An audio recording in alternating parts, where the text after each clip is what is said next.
AI 做晒我啲工，我一個月點樣靠副業搵$3晚？喂，你有冇試過返工返到冇晒希望？一開電腦發現嘥已經做晒你成日攞嚟當專業嘅嘢，老細話你個 presentation 用 ChatGPT 改一改啦，快啲，又或者啲數據叫 AI 整埋個報告，幾分鐘搞掂，你仲未做，佢已經幫你交咗份功課，你心諗，咁我仲有咩價值啊？我做人做咁耐，俾 AI 2秒 KO，唔係啩？老實講，我就係咁樣親身經歷咗一次，返咗7年 marketing 工，月薪27,000，唔多唔少。以前老細仲會讚你識嘢，依家就成日拎 AI 出嚟講。某日開會，佢居然同我講：你下個月唔使返咁多日啦，AI 幫到手，唔使咁多人做。我即刻呆咗，咩意思啊？即係叫我自動走人，即係我嘅存在已經唔重要。嗰刻我真係心入面涼咗一截，但我冇即刻炒老細。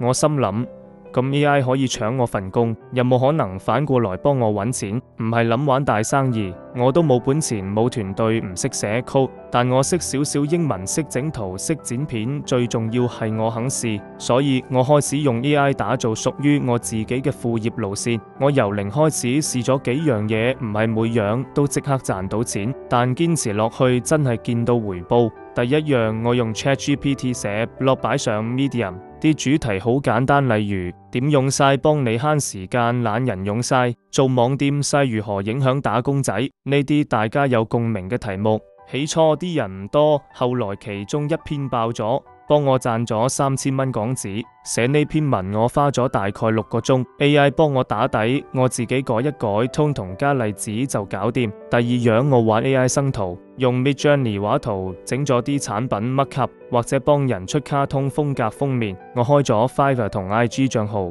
自己整咗幾張靚圖做 portfolio。之後開始有單飛入嚟，唔好以為冇人會俾錢買 AI 圖，其實好多人唔識用，佢哋要係成品唔係技術。我記得有單做 T-shirt 圖案設計，收咗$100美金，畫咗4個版本，俾客揀 AI 幫我節省成倍時間。今個月接咗30單左右，賺咗6000幾蚊。第三樣，我試咗整 IG Reel 同 YouTube Shorts， 主打 AI 小技巧，例如點樣用 ChatGPT 寫情書，點用 AI 幫你揾旅行行程，或者教你用 AI 畫動漫頭像。我揾 AI 幫我寫稿，再用 AI 配音剪片，用 CapCut 搞掂，連字都唔使打。最快一條片5分鐘出街，日出一條，一個月就有30條，有幾條出咗成萬幾播放，開始有廣告商揾我，一線500包月可以收到3000。最誇張係第四樣，我開咗個 Shopify 網店，掛啲 Temu 爆品飾品，用 AI 幫我生圖，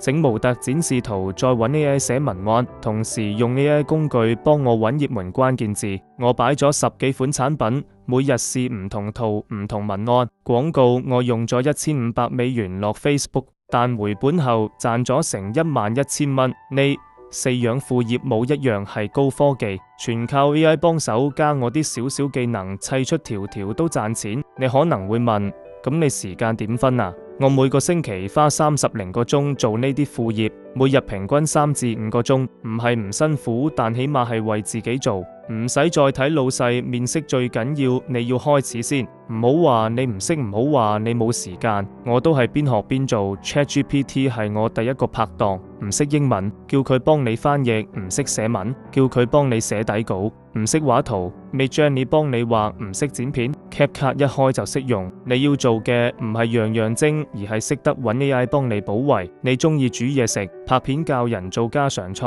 AI 幫你剪。你識教小朋友畫畫，開個 Zoom 班 AI 幫你出教材。你打得字快，接晒資料清理，寫稿做摘要。最重要係肯開始，依家係 AI 時代，真係唔係講笑。你唔識用佢就搶你工，你識用佢就幫你揾錢。我哋冇資源冇靠山，但 AI 幫我哋平地起樓。你睇到呢度，我想同你講， AI 做晒我啲工，唔係世界末日，而係我副業開始賺錢嘅第一步。只要你肯踏出一步，試下開始揾副業揾自由，真係唔係夢。記得 like 呢條片 ，subscribe 埋我個 channel。下條片我會逐一教你點樣起步，點樣揾單，點樣落廣告，點樣唔蝕底，冇收你1蚊齋，分享真經。